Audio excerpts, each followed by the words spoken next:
김용민 위원님.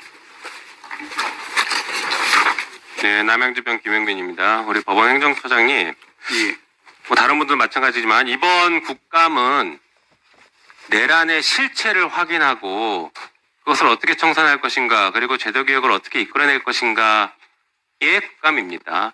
사실 올해 아니면 못해요. 내년만 돼도 다시 내란 청산을 내년에 하자라고 할 수는 없습니다. 올해 다 마무리 지어야 되죠. 동의하시죠? 예, 저희 재판도 네. 진행 중에 있는 것으로 알고 있습니다. 그렇죠.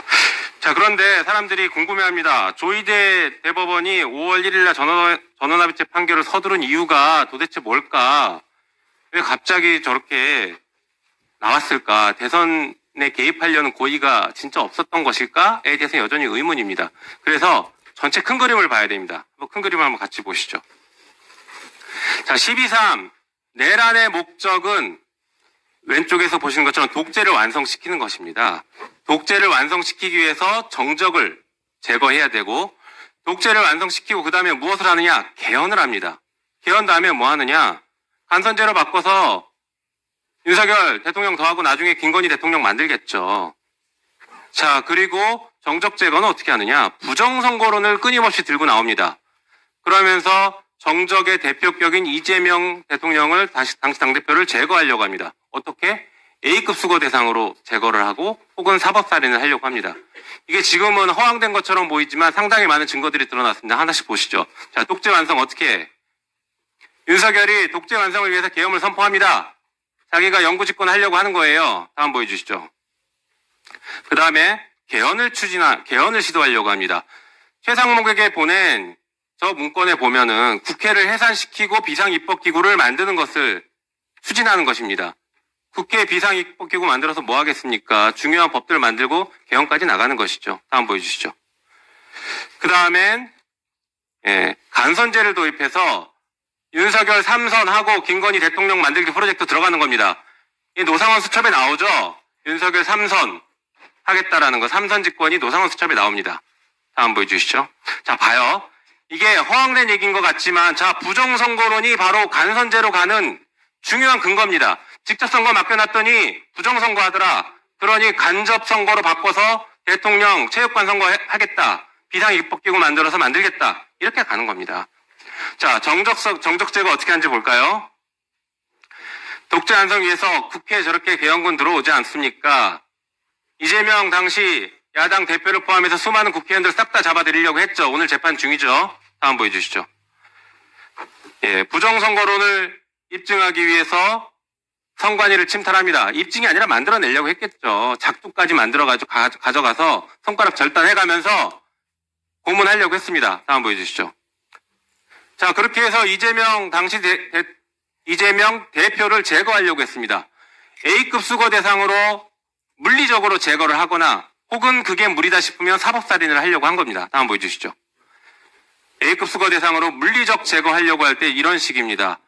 수용장소 이동 중에 사고, 가스, 폭파, 침몰, 격침, 난사, 헬기 침투. 예. 불행하게도 제 이름까지 있네요. 이렇게 A급 수거 대상은 물리적으로 죽이려고 했습니다. 다음 페이지 보여주시죠. 만약에 그렇지 않았다면 사법살인 방식으로 갔을 것입니다. 어떻게? 부정선거를 통해서 이게 부정선거 자체가 내란이다. 여기 이제 북한 살짝 끼워 넣겠죠. 내란이다. 내란으로 사법살인을 하려고 했을 겁니다. 거기에는 법원이 동원되는 것입니다. 다음 보여주시죠. 다음. 자, 내란을 실행하기 위해서 12.3 비상계엄 선포했는데 이 3부 상권 분리 계속 강조하는 이 3부는 각각 어떤 조치를 취했는지 볼까요? 국회는 비상계엄 해제 요구 결의안 바로 통과시켰습니다. 하지만 국민의힘 일부는 계엄 해제 방해했고 오늘 추경호는 조사받고 있습니다. 자, 국회는 보여주시죠. 비상계엄 위헌이라고 바로 선언했습니다. 다음 보여주시죠. 행정부는 어떻게 했는지 볼까요? 행정부 한덕수 비상계엄 불법서 보완하려고 서로 문건 주고받고 웃고 난립니다. 최상목 비상입법기구 설치하는 거나 예산 지원하려고 하고 있고, 박성재 구치소에 수용 인원 챙기려고 하고 있고, 계엄군 경찰은 국회 들어오고, 여기는 어떻게 봤습니까? 비상계엄 합헌이라고 본 겁니다. 다음 보여주시죠. 사법부 뭐 했나 볼까요? 조희대 사법부는 그날 대법원장 지시로 비상계엄 심야 간부 회의를 소집합니다. 그리고 나서 나왔던 기사가 이겁니다. 계엄사령관 지시와 비상계엄 매뉴얼에 따라 향후 대응을 마련할 것이라고 밝혔고, 우리 법원 행정처장은 비상계엄이 합헌적이라면 계엄에 따라 할 조치가 있다라고 하면서 합헌임을 전제로 한 조치들을 논의했습니다. 사법부 비상계엄 합헌을 전제로 논의했습니다. 다음 보여주시죠. 자, 보십시오. 이 3건 중에 국회만 유일하게 비상계엄 위헌이라고 하고 적극적으로 싸웠습니다. 물론 국민과 함께. 다음 보여주시죠. 결국에 비상계엄은 실패했죠. 여기서 끝나야 되는데 조희대 사법부가 플랜 B를 가동합니다. 보여주시죠. 그 플랜 B는 대선 직전 이재명 후보 자격 박탈을 시도합니다. 파기환송으로. 바로 이겁니다. 갑자기 튀어나온 게 아니에요. 다시 보여주시죠. 아니요. 대법원의 종합 그림을 볼까요? 대법원은 뭘 했는지 내란에서 다음 페이지 보여주시죠. 다음 페이지. 사법 내란에 대법원은 비상계엄에서 사법살인을 도우려고 했고, 물론 합헌이라고 계속 강변하지만 만약에 비상계엄이 유지됐으면 사법살인에 동원됐을 겁니다. 그게 실패하니까 플랜 B를 가동해서 후보 자격 박탈하려고 한 거예요. 조희대의 일관된 고의가 보이지 않습니까? 다음 보여주시죠. 이게 허황된 것 같죠? 다음 페이지. 전두환 내란과 비교해 보시죠. 똑같습니다. 왼쪽에 독재완성 군사독재했죠. 개헌, 국회 기능정지 식구 비상입법기구로 개헌했습니다. 다음번에 간선제, 전두환 대통령을 만들고 50 후계자 문건이 나와서 노태우 대통령 만드는 문건까지 나왔습니다. 다음 오른쪽에 이재명 제거는 김대중 제거랑 똑같습니다. 그래서 내란으로 사형 선고한 거 아시죠? 자, 보십시오. 김대중 제거 플랜이 작동됐고 1981년 1월 23일 대법원에서 사형을 확정시켰습니다. 대법원이 동원됐어요. 그리고 그 다음날 계엄을 해제합니다. 이런 내란의 완성, 전두환 내란의 완성에 대법원이 개입했고 동원됐어요. 윤석열의 내란에도 조희대 대법원이 동원됐고 그 역할을 하려고 했습니다. 후회하지 마십시오, 이건. 예, 간단히 말씀을 좀 드리겠습니다.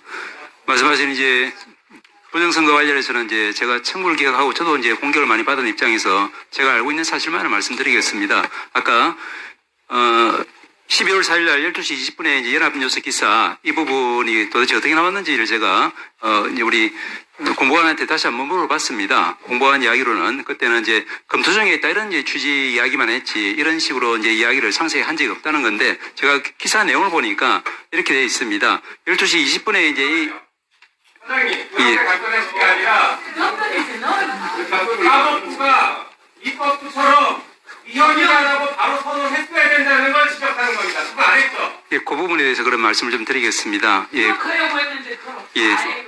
아까 말씀을 제가 이제 우리 서영교 의원님 질의 시간에 제가 말씀드리다 말았습니다만은 이제 아까 말씀드린 여러 가지 이제 이 부분에 대해서 이제 그 당시에 이제 포고령 내용 자체 위헌성이라든지 그 당시에 저희들이 이제 상황 인식이라든지 이런 것 때문에 이제 저희들 입장에서는 이제 이게 위헌성이라는 데 대해서는 고민할 필요가 없는 상황이었고 그래서 합헌성을 전제로 대책 마련한다든지 검토한다든지 하는 것은 제가 이제 12시 50분에 도착했다고 말씀드리지 않습니까? 그리고 1시 1분에 이제 이렇게 해제 결의가 이루어졌지만 그 이전부터 벌써 이제 국회에서 정말로 우리 오원식 의장께서 이제 절차에 따라서 이제 이 해제를 위한 어떤 소집 절차를 진행 중에 있었지 않습니까? 그런데다가 아까 말씀드린 것처럼 그 포고령에 나와 있는 비상계엄의 사유라고 하는 것들이 저희들이 도저히 받아들이기 어려운 그런 사유들로 적혀 있기 때문에 그런 상황에서 또 우리 조희대 대법원장님께서는 이제 잘 아시겠지만 이제 2018년도에 이 비상계엄의 어떤 위헌성을 갖다가 최초로 선언한 그런 이제 대법관 중에 한 분입니다. 그렇기 때문에 비상계엄의 어떤 요건에 대해서 누구보다도 잘 알고 있는